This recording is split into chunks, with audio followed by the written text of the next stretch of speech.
Hello, North Stars, and welcome to the PSAT NMSQT Coordinator Training. This training will take care of everything you need to know about testing for this round of tests for the juniors and also for the sophomores. I'm going to deal with handling the tests, getting the rooms straight, and then also the standard script. Those of you that are doing accommodated testing should also watch this because most of this will apply to you as well. The only thing that won't apply will be the specifics to script 1. So you should all have a manual. Even if it says not standard script 1, it's going to be the same page as Dave and I worked together on that. Information inside here then is going to just support from College Board, students with disabilities, information on the National Merit Scholarship that the juniors actually can qualify for based on their scores on this test.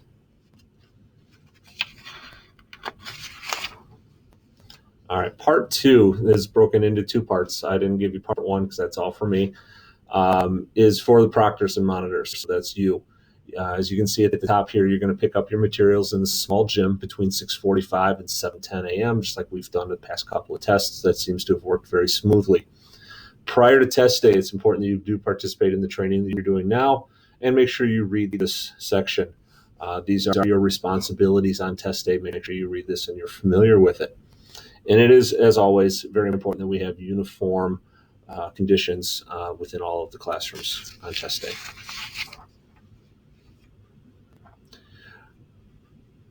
During the test, it's going to be important, as always, that we cover and remove the instructional materials that might be available.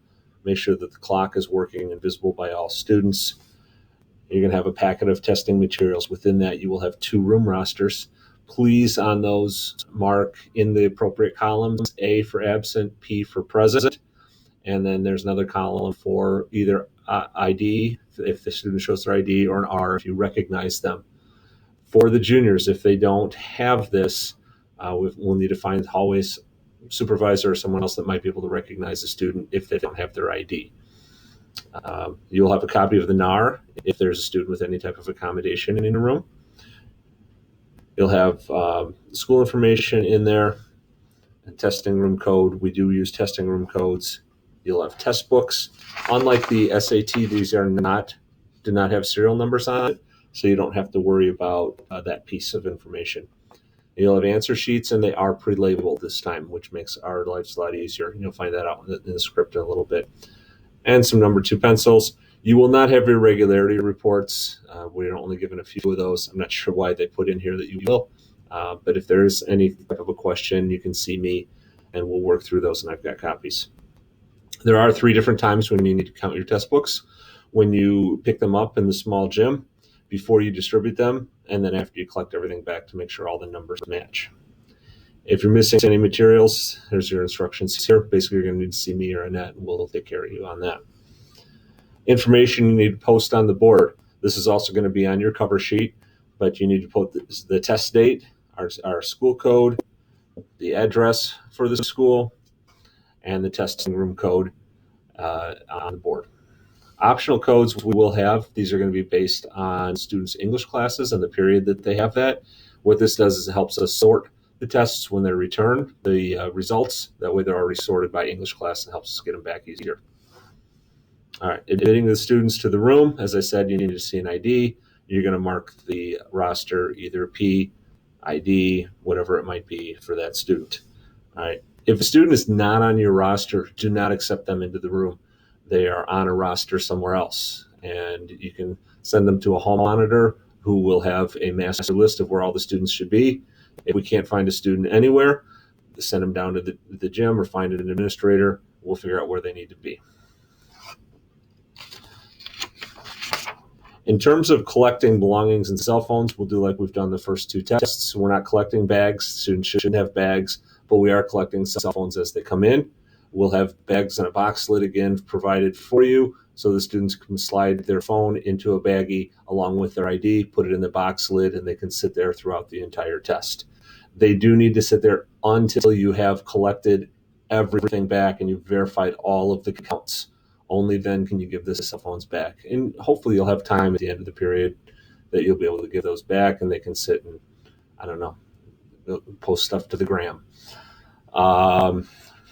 So that's returning devices. Medical devices, you may have some students that need an EpiPen. If that's the case, it should be in a plastic bag underneath their desk.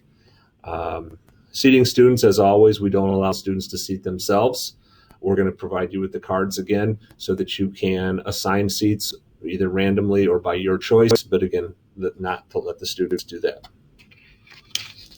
If we do have late arrivals, they can come in late if you're doing the pre-administration portion, but once you start the actual first test, the reading test, then it's no longer okay for a student to enter a room. As always, we're going to administer the tests in sequence.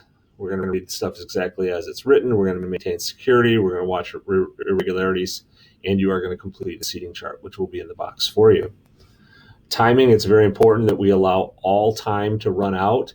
So if a student has 100% extra time and it's a 30-minute test, they get 60 minutes. Even if they're done in 10, that 60 minutes has to run out before we move on to the next test. That is a College Board expectation that we need to adhere to.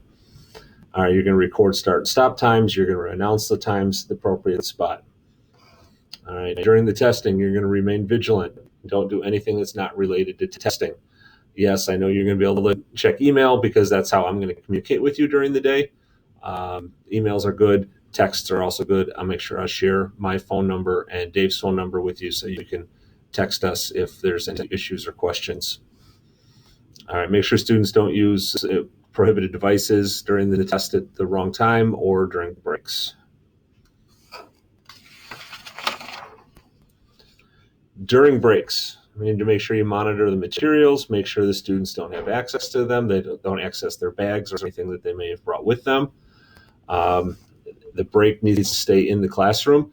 That's where we're going to, because they're breaking at different times, they need to be quiet because other rooms next to you might not be breaking at the same time. If they brought a snack, they need to go outside of the door where they entered. We will have staff there. They're going to have to be very quick about it because the breaks are only 5 minutes long, and you're not going to be able to wait for them to return. If they brought a drink, they can't have a drink in the room. They need to step away from the tests or from other people, lift their mask, and then they can take a drink. But again, those drinks need to stay under their desk during the test. They can't be in a bag or anything like that, and they need to have that drink away from the tests. If they need to use the restroom, either your partner or one of the hall monitors is going to need to watch them during that time. You don't have to escort them exactly to the door as long as they're in sight, so we're seeing that they're not accessing a phone or talking to other students. All right, it talks about your irregularity chart that's in the back. Again, you can read that. Make sure you talk to me if you have anything that you're suspicious of. On the day of the test, or once we get to the actual test itself, we're going to start here. This is going to go through the pre-administration portion. So it's just kind of a welcome to the test, things they can't do, causing a disturbance. This is collection of the phones. You should be doing that. Again, I suggest that one person admits students into the room, checking IDs, and the other student collect phones. That should make things go a little bit faster and smoother. You're then going to walk around the room, make sure that they don't have anything. Wearable technology is definitely an issue. Students with smartwatches, Apple Watches, and Bluetooth devices. Make sure they don't have earbuds or AirPods in, anything like that. Calculators, most are acceptable. There is a list in the back of the book that you have. Anything with a QWERTY keyboard is what is not going to be accepted. And again, weapons and firearms, still not allowed. Distributing the answer sheets, they do have pre-ID labels, so each student has to get their answer sheet. Don't just give them a random sheet. And then we're going to, again, walk through this. So everyone's got an answer sheet with a label. We'll make sure they check that it's the correct one. To all students, we're going to have them follow along.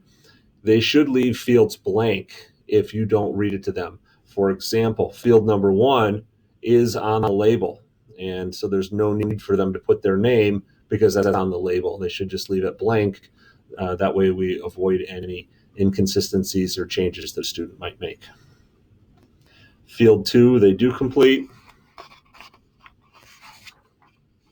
As you can see, 3 and 4 are on the label, so they won't complete those. You're then going to pass out the student answer sheet instructions booklet, and we're going to work off of that for field 5. They're going to skip 6, 7, and 8, and then they're going to put the answer sheet or the answer sheet instructions under the desk. This is when you're going to give out test books. You're going to read information about what they need to put on the back of the cover. And testing, they're going to complete the certification statement, make sure that they all sign that. This is important information here. Fields A, B, form code, and the test ID, those have to be correct and have to match so that their test is scored properly. We don't want to have any problems there. So you're going to walk around and check that. We are using testing room codes. For most rooms, it's your room number that's listed on your room roster and on the cover sheet. And as I said before, we are using optional codes based on students' English classes, so that'll be important to get those accurate as well. Continue with the instructions here. Again, if you've got a student or students that have accommodations, you might be reading some of these other instructions. That's going to be different than the manual that Dave would have provided for you. For standard time, then, we're going to start here with script 1.